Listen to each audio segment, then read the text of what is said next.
शलोम शलोम शलोम। प्रभु यीशु मसीह नासरी के नाम में आज तीसरा दिन है पुनरुत्थान का, और तीसरा दिन की महत्वपूर्णता अगर हम महत्वपूर्ण समझते हैं कि स्वर्गीय पिता ने अपने पवित्र शास्त्र में जो कुछ भी रखा है वो अति महत्वपूर्ण है। संसार के किसी भी ज्ञान, किसी भी व्यक्ति के विचार से कहीं ज़्यादा सर्वोत्तम। अगर हम ये मानते हैं, जो हमें मानना चाहिए, तो तीसरे दिन की घटनाओं पर हमारा ध्यान जाना चाहिए। तीसरे दिन डेफिनेटली प्रभु यीशु जीवित हुए। सृष्टि रचना में तीसरा दिन बहुत महत्वपूर्ण है। अगर हम उसको उस नज़र से देखते हैं, विश्वास की, सच्चाई की, आदर की, तो हम पिता पुत्र पवित्र आत्मा के द्वारा जो है हम उस नज़र से देखेंगे, और तीसरे दिन को बहुत अच्छे से हम समझ जाएंगे कि सृष्टि रचना में हर वो बात जो रखी गई है वो महत्वपूर्ण है। हम अपनी चीज़ों के लिए कोई बात रखते हैं तो उसकी महत्वपूर्णता सिद्ध करने के लिए बहुत जोर, ताकत और सब कुछ जो है वो हम लगाते हैं साबित करने के लिए, और बिल्कुल दूसरों से बेहतर उस बात को दिखाने के लिए ये करी जाती है। पर परमेश्वर की महिमा स्तुति के लिए उस बात को जो रखी गई उसने अपने पवित्र शास्त्र में, जिसमें पहले तो पवित्र बनो, और पवित्र बनने के लिए पिछले उसमें आपने जाना लेव व्यवस्था 22 कि परमेश्वर क्या पसंद करता है। यहाँ वो लोगों की नहीं, वो तरीका क्या है। तरीका हर जगह है, यीशु ने वो तरीकों को पूरा फॉलो किया। आप विरोध नहीं कर सकते। तीसरा दिन इतना महत्वपूर्ण, 3000 साल का माना जाना है। तीसरा दिन जीवित होने का है। वादा है तीसरे दिन तुझे मैं जीवित करूँगा, तीसरे दिन मैं चंगा करूँगा, तीसरे दिन मैं खड़ा करूँगा। यही तो विश्वास है हम विश्वासियों का।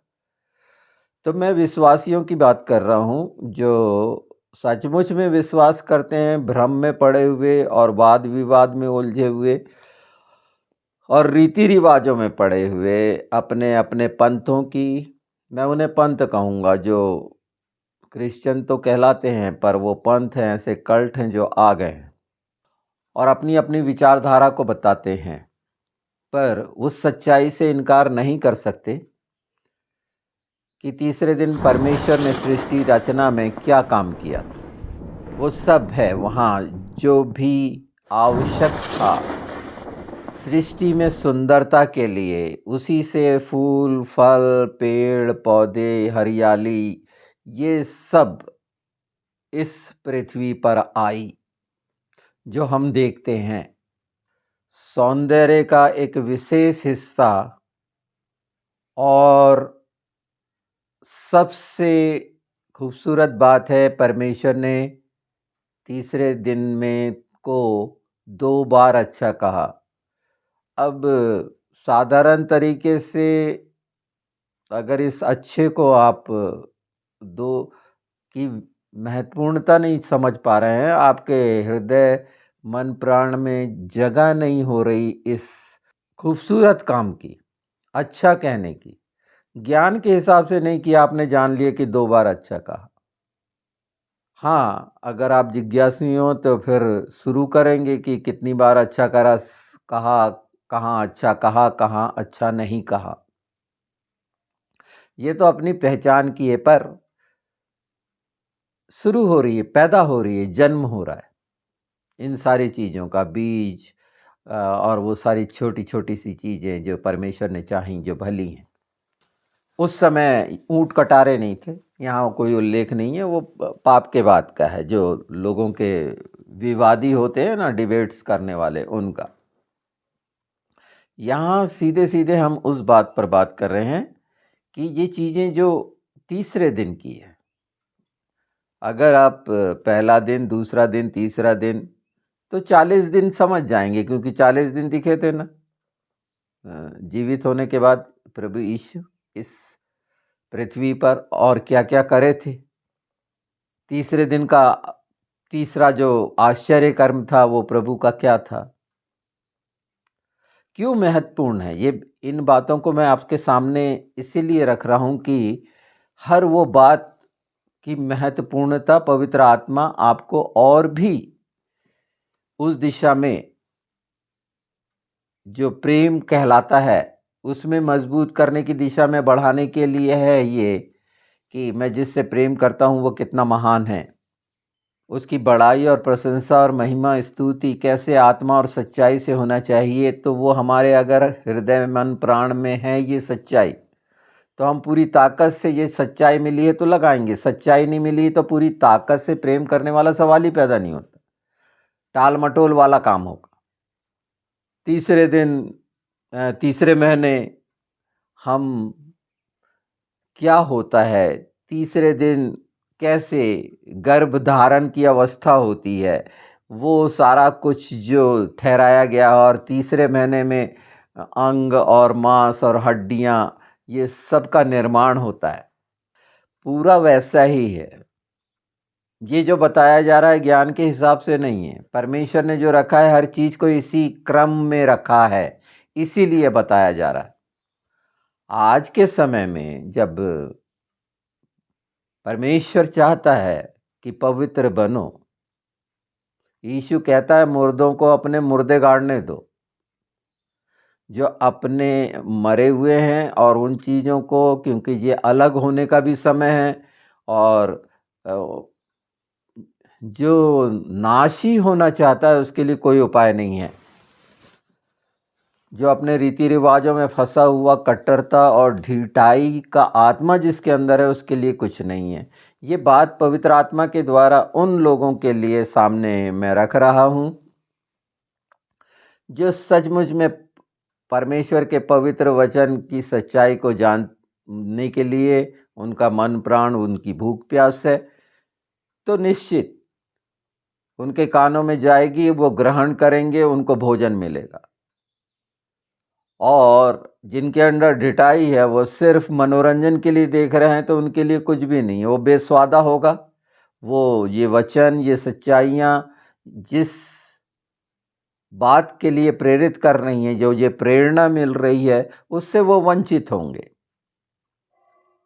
तो आज जब हम इस सुसमाचार की जो प्रकटीकरण का है, इस बात को अच्छे से जानने के लिए है, तो निश्चित मेरी आत्मा आप सबके लिए इस प्रार्थना के साथ है कि जो बोला जा रहा है वो आपके कानों के द्वारा सिर्फ सुनने वाले नहीं, उसको मानने वाले बनना ज़रूरी है। और ये शब्द दिया हुआ है क्षमा, कि सुनना ही नहीं, उसको माना करो, और इज़राइली ऐसा कर रहे हैं। उसके लिए वो क्षमा शब्द है, क्षमा इज़राइल, सुन इज़राइल, तो उसको वो फॉलो कर रहे हैं। और जब नहीं करे थे तो क्या हुआ था? वो कौन सी स्थितियाँ आई थीं, जिसमें से सबसे भयानक स्थिति जिसको आज ध्यान रखना चाहिए, अब उसको कितनी भयानक समझते हैं ये मैं नहीं जानता, पर जानना चाहिए आपको, क्योंकि परमेश्वर का वचन चाहता है कि आप इस बात को जानें, और दुष्टता के उस हिस्से को जो मनमानी कराता है, वो मौत देता है। और उसका उदाहरण आपको मिलेगा लय व्यवस्था 10 में, कि हारून के पुत्रों का क्या हाल हुआ था जब वो धूपदान में अपनी आग अपने रीति से जलाना चाहते थे। परमेश्वर ने उन्हें जला दिया था उसी समय, और कहा गया है वेदी में आग जलती रहे हमेशा। तो लोगों का अगर ठंडा हो गया है प्रेम तो आग, और इसका ये मतलब नहीं कि खत्म हो गया। ये सामने पवित्र आत्मा आपके इसीलिए रख रहा है कि इससे प्रेरणा पाकर उस सच्चाई से फिर कमर कर कस कर जैसे ठहराया गया है।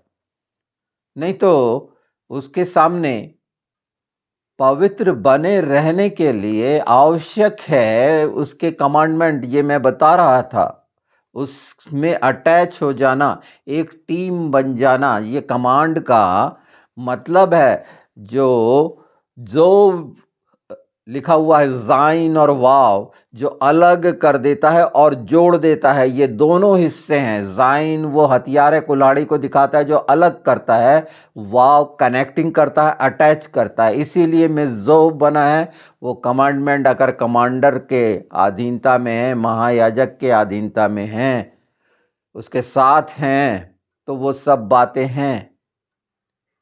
महायाजकी के साथ अगर एक याजक जुड़ा रहना चाहता है तो पवित्र बनने के लिए जो प्रक्रियाएं हैं कि उसे कितना, हम यीशु के लहू से शुद्ध हो गए, ठीक है। ये वो हिस्सा साथ में मैं इसलिए बता रहा हूं कि हम समझें कि परमेश्वर क्यों मिस्र भेजता था, जानने समझने के लिए, और वहां के लिए ब्लेसिंग देता था। याकूब को बोला था ना, मत डर तू जा, मैं एक बड़ी जाति बनाऊंगा।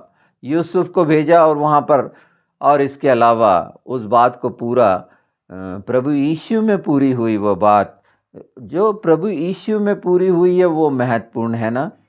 पर सिंबॉलिक, प्रभु यीशु भी मिस्र गए ना, जिस समय हत्याओं का सारा कुछ और इतना सारा कुछ चल रहा था। तो तीसरे दिन के लिए जो ये खूबसूरत दिन, तीसरा दिन 3000 साल और जीवित होने का, और प्रभु यीशु का तीसरा आश्चर्य कर्म उसी समय प्रकट कर दिए थे ना, जो हमको मरकुस 1 में मिलता है। मरकुस 1 में पाया जाता है कि वो जो तीसरे दिन उन्होंने दुष्ट आत्मा निकाली, डांट कर निकाली, और दुष्ट आत्मा ने वहाँ कहा कि ये जो पहली बार था ना, दुष्ट आत्माओं का आमना-सामना प्रभु यीशु से, वहाँ पर जो हमें पता चलता है लोगों के सामने, वो तीसरी बार था। और दुष्ट आत्मा कहती है कि तू हमें नष्ट करने आया है, ये शब्द है। और प्रभु यीशु ने उस समय उन्हें डांट के निकाल दिया। तीसरे दिन जब मृतकों में से प्रभु यीशु जीवित हुए, तो तमाम अधिकार के साथ जो समानता और स्वरूप में आदम ने खोया था या हम खोते हैं, वो पुनः स्थापित प्रभु यीशु ने कर दिए तीसरे दिन। तो तीसरे दिन का महत्व इतना ही है जितना नहीं, इससे कहीं ज़्यादा। और बाइबल को जब पवित्र आत्मा की दृष्टि से जानेंगे, समझेंगे, तो वो काम नहीं करेंगे अपनी व्यर्थ के धूपदान में आग डालकर। परमेश्वर ने हमें वो पवित्र आत्मा की आग दी है, और अगर हम सबसे बड़ा और घिनौना काम करते हैं पवित्र आत्मा के विरोध में उसे खेदित करने का, तो जो आराधना में जबरदस्ती की आग का दिखावा करते हैं, आप देख लीजिए, वो हारून के पुत्रों जैसे हैं। ऐसे लोगों का तो नाम भी लेना उचित नहीं है जिन्होंने परमेश्वर के विरोध में ये सारा काम किया, मनमानी की। उस समय सोचो ना, जो जो इतना आदर करते मूसा, हारून, और उसके साथ रहते, अभी भी जो पिता पुत्र पवित्र आत्मा के साथ रह रहे हैं, और उसके बाद अगर ये ऐसा कार्य कर रहे हैं, तो वो कितने घिनौने लोग हैं। उनके लिए कोई माफ़ी नहीं है। ये सिर्फ निंदा करना नहीं है पवित्र आत्मा की, बल्कि विरोध करना है, पवित्र आत्मा को खेदित करना है। जो साधारण सा शब्द बोल दिया जाता है, अगर खेदित करने का की समझ मिलेगी तो वो हिस्से को आप जान जाएंगे कि कितना भयानक है ये खेदित शब्द, जो कितनी बुरी तरह से अलग कर देता है। बेशर्मों के लिए कुछ नहीं, पर खेदित करना उस चीज से अलग कर देना, और वो नहीं जुड़ सकती। वहां कोई माफी नहीं है, कोई भी माफी नहीं है। वचन की सच्चाई ये है। तो अपने चाल चलन में वो थोड़ा सा खुरफटा वाला मैंने बताया था, है ना। वैसे वो 2 उंगलियां हैं। हाँ, ये धीरे धीरे आपका प्रेम और ये सारी चीजें जो तैयार होंगी, वो कब होंगी मैं नहीं जानता, मुझे कोई जल्दी नहीं पड़ी है।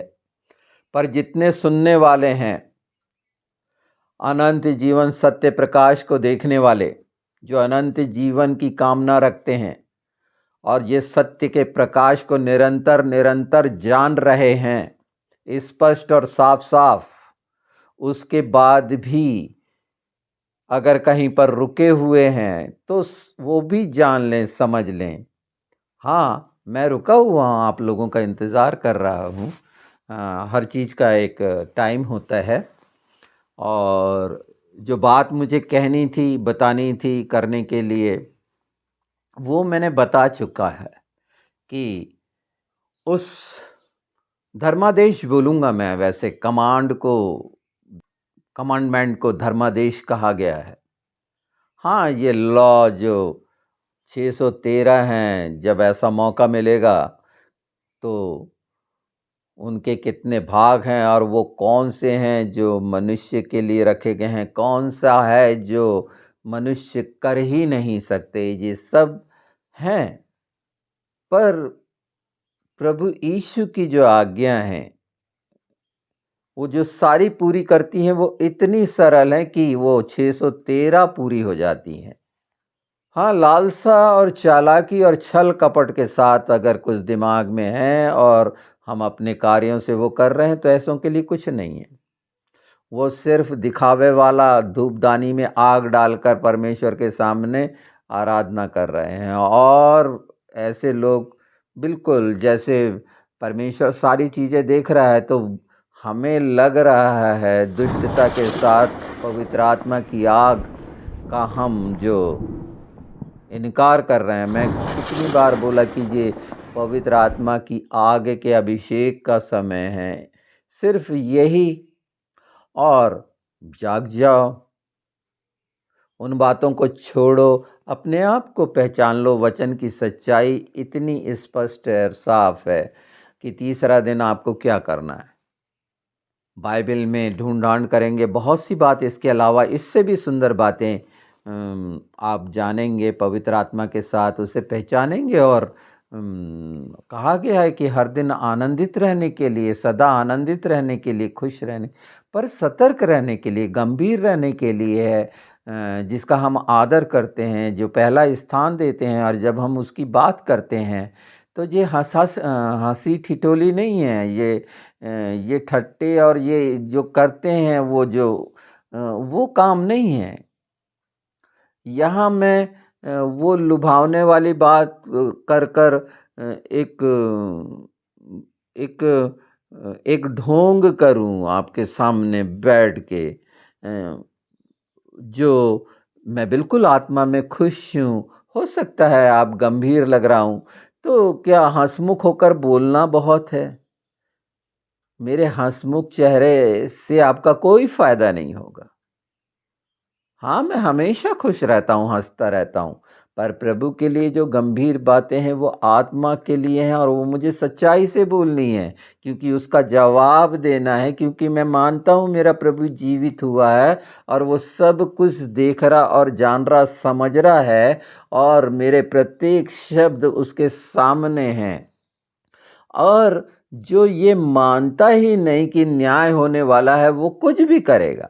वो उसी तरह से बनावटी आग और बनावटी वो षड्यंत्र और जो सारे संसार में याजकों के द्वारा किया जा रहा है अलग-अलग जगहों पर, वो उन सब के लिए भी ये चेतावनी है यीशु के नाम में कि एक नज़र उस पे देख लें कि क्या हुआ था और अभी भी सुधर जाएँ तो ये सारे कुछ अंदर का जो पैदाइशी है, अलग ही नहीं हुए, पवित्र ही नहीं बने क्योंकि पवित्र होना क्या है नहीं मालूम। हाँ, पवित्र, पवित्र कह सकते हैं, तो ये अंतिम समय में मैं उन भेड़ों से बोल रहा हूँ जो जिन-जिन की अधीनता में हैं, जिन अगुओं की उनसे पूछिए, उसका आचरण देखिए, उस अगुवे का आचरण देखिए कि वो कर रहा क्या है, वो वाक़ई में और इस बात में बात करिए, जो मुख्य है क्योंकि उसके पास जाना है तो पवित्र बनकर ही आप जा सकते हैं। ये मत सोच ली कि यीशु का लहू लगा लिए पवित्र हो गए। बिल्कुल नहीं, ऐसा नहीं है उस समय और इसी चीज़ों को समझाया गया है उसमें, जो समझ में नहीं आने के कारण नहीं, हम व्यवस्था का नहीं करेंगे, वो लय व्यवस्था वाली बातें हमारे समझ से परे है। नहीं, हम परमेश्वर के पर्व को नहीं मानेंगे, हम तो इंग्लिश में जो है उसको मानेंगे, वो जो भी शब्द हैं आते हैं पासओवर से लेके पेंटिकोस्ट तक के, है ना? हम उसको मानेंगे, हम ईस्टर को मानेंगे। पर परमेश्वर के पर्व को पुनरुत्थान को हम नहीं मानेंगे। पुनरुत्थान कहने में हमको तकलीफ होगी, रेज़रेक्शन कहने में हमको तकलीफ होगी। पहले फलों का पर्व कहने में, यौम बिकरिम कहने में हमको तकलीफ होगी। ये क्यों है? इसलिए कि हम जो आसान चाहते हैं और ये जो हमको आसानी से मिल गई, उसको भी सँभाले रखने में अगर तकलीफ़ होती है, तो फिर ये 40 दिन को समझा जा सकता है। हाँ, इनके जो इसकी जो मैंने बातें कही, इसकी डिटेल्स मैं रखूँगा अपने उस वीडियोज़ में, जो मेंबर्स के लिए होंगे।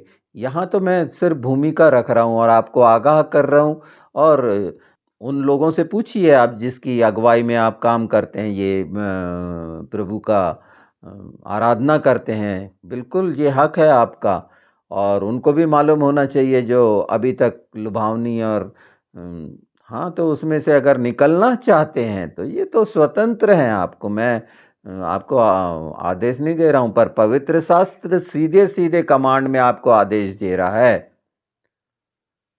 और अगर उसको नहीं मान रहे तो कोई अटैचमेंट नहीं है आपका पिता पुत्र पवित्र आत्मा से और ना आप एक टीम है ना मसीह की टीम मीन्स वो मसीह की देह एक साथ हो जाना ऐसे ही नहीं रख दिया गया है मिर्जो सब परमेश्वर ने पहले से जो बातें रखी हुई हैं वो किस किस तरह से हैं और जितनी मैं बताया इससे करोड़ों अरबों गुना ज़्यादा कहीं ज़्यादा महत्वपूर्ण बातें हैं जो निश्चित उस समय के लिए रखी गई हैं जब एक टीम में हम ये सारी चीज़ें करेंगे जैसे प्रभु यीशु एक टीम में बता चुके करने के लिए जब वो हुए और उनके स्वर्गारोहण के बाद चेलों ने क्या किया वो उसके उदाहरण हम सामने हैं कि 12 चेलों के द्वारा ही सारे संसार में आज सारे से ज़्यादा पाए जाते हैं। वो सच्चाई के साथ उन बातों को करने वाले।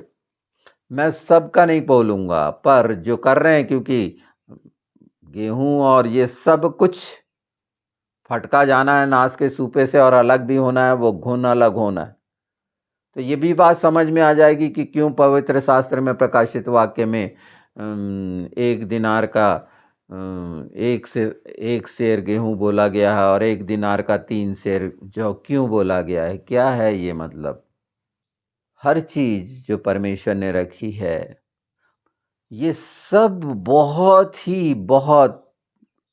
इतना ज़्यादा मुझे बहुत अच्छा लगता है ये जितना मैं समझता हूँ जब मुझे ये और पता चलता है कि ये मैं आपको बताऊँ और वो पूरा सेत-मेत जैसे ठहराया गया है, वो पवित्र आत्मा यीशु के नाम में आपके हृदय में मन, प्राण, आत्मा में ये डाले और आप भी वही सब कुछ जो पिता, पुत्र, पवित्र आत्मा चाहते हैं, वो कर सकें, चाहे कोई स्थिति बन रही हो, चाहे कुछ अंधेरा तूफ़ान लग रहा हो। ये लुभाने वाली बात नहीं है। हाँ, जैसे एस्तर ने बोली मरी तो मरी पर वो पहुँच गई वहाँ और देखो यहूदियों का छुटकारा हो गया। हमारा भी जिसको हम बोलते हैं अगर हम परमेश्वर के लिए और जब मुहर खुल रही थी तो वहीं कहा गया जब सफ़ेद वस्त्र पहनाया गया। 6वें अध्याय में अगर हम इस बात को देख लेंगे प्रकाशित वाक्य के तो क्या लिखा हुआ है कि वो जो हैं थोड़ा इंतज़ार करो जो वध होने वाले हैं। हर कोई अगर उसके लिए वाक़ई में आत्मा में चाहता है कि तो ये फिर ये संसार की कोई भी चीज़ें आप ऊपर चलने वाले हो जाएँगे, सचमुच में वो शुद्धता खुर फटे हुए वो हो जाएँगे कि वो नाखून वाले जानवर आपके जीवन से निकल जाएँगे जो ज़मीन पर चलते हैं।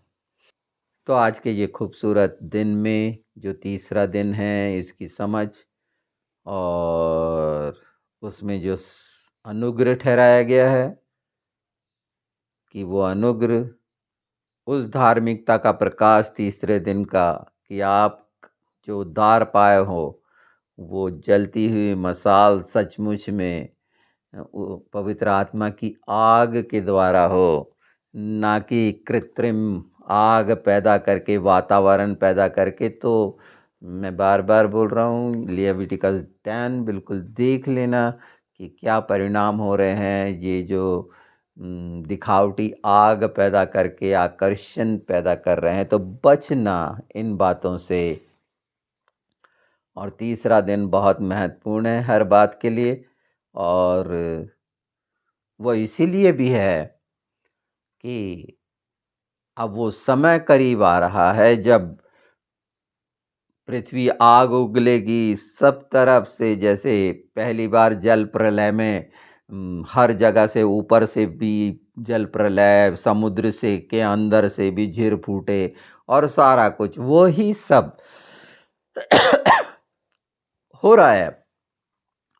हाँ, इस साल बहुत गर्मी पड़ेगी और ऐसा हो जाएगा तापमान दुनिया भर का ऐसा-ऐसा कर दिए। नहीं, वो सारी चीज़ें परमेश्वर ने आप कुछ भी कर लो, वो निश्चित समय पे जो चीज़ें होनी है हाँ, किसी को ठहरा दो कि ओज़ोन लेयर ये हो गई और प्रदूषण से ये हो रहा है और सारी चीज़ें हो रही हैं।